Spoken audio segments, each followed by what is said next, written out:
People back home call me a heckler, a troublemaker, an irritant, a rebel, an activist, the voice of the people. But that wasn't always me. Growing up, I had a nickname. They used to call me Softy, meaning the soft, harmless boy. Like every other human being, I avoided trouble. In my childhood, they taught me silence. Don't argue, do as you're told. In Sunday school, they taught me don't confront, don't argue. Even if you're right, turn the other cheek. This was reinforced by the political climate of the time. Kenya is a country where you are guilty until proven rich. Kenya's poor are 5 times more likely to be shot dead by the police who are meant to protect them than by criminals. This was reinforced by the political climate of the day. We had President Moi, who was a dictator.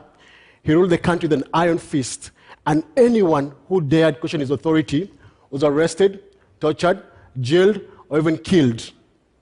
That meant that people were told to be smart cowards, stay out of trouble. Being a coward was not an insult. Being a coward was a compliment. We used to be told that a coward goes home to his mother. Well, that meant that if you stay out of trouble, you're going to stay alive. I used to question this advice, and 8 years ago, we had an election in Kenya, and the results were violently disputed. What followed that election was tribal violence, rape, and the killing of over 1,000 people. My work was to document the violence. As a photographer, I took thousands of images. And after 2 months, the 2 politicians came together, had a cup of tea, signed a peace agreement, and the country moved on. I was a very disturbed man because I saw the violence firsthand. I saw the killings. I saw the displacement. I met women who had been raped, and it disturbed me. But the country never spoke about it. We pretended. We all became smart cowards. We decided to stay out of trouble and not talk about it. 10 months later, I quit my job. I said I could not stand it anymore. After quitting my job, I decided to organize my friends to speak about the violence in the country, to speak about the state of the nation. And 1st June 2009 was the day that we were meant to go to the stadium and try and get the president's attention. It's a national holiday. It's broadcast across the country. And I showed up at the stadium. My friends did not show up. I found myself alone. And I didn't know what to do. I was scared. But I knew very well that that particular day I had to make a decision. Was I going to live as a coward like everyone else, or was I going to make a stand? And when the president stood up to speak, I found myself on my feet, shouting at the president, telling him to remember the post-election violence victims, to stop the corruption. And suddenly, out of nowhere, the police pounced on me like hungry lions. They held my mouth and dragged me to the stadium, where they thoroughly beat me up and locked me up in jail. I spent that night in a cold cement floor in the jail, and that got me thinking. What was making me feel this way? My friends and family thought I was crazy because of what I did. And the images that I took were disturbing my life. The images that I took was just a number to many Kenyans. Most Kenyans did not see the violence. It was a story to them. And so I decided to actually start a street exhibition to show the images of the violence across the country and get people talking about it. We traveled the country and showed the images, and this was the journey that started me to the activist path, where I decided to become silent no more, to talk about those things.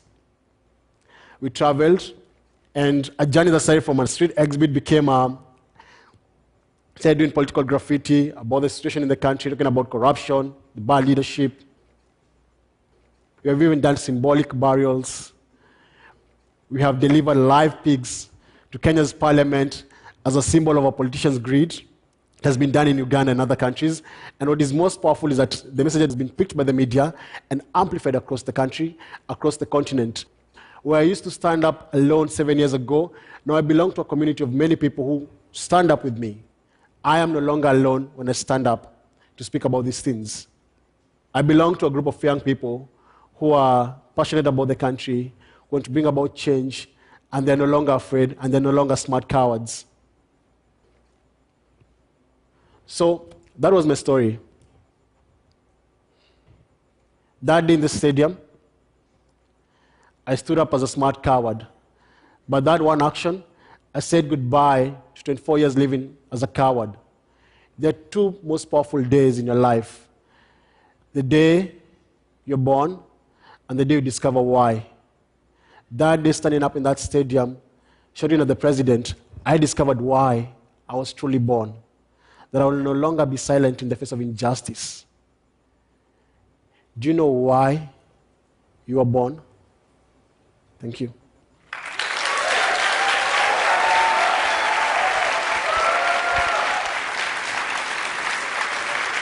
It's an amazing story. Thank you. I just want to ask you a couple quick questions.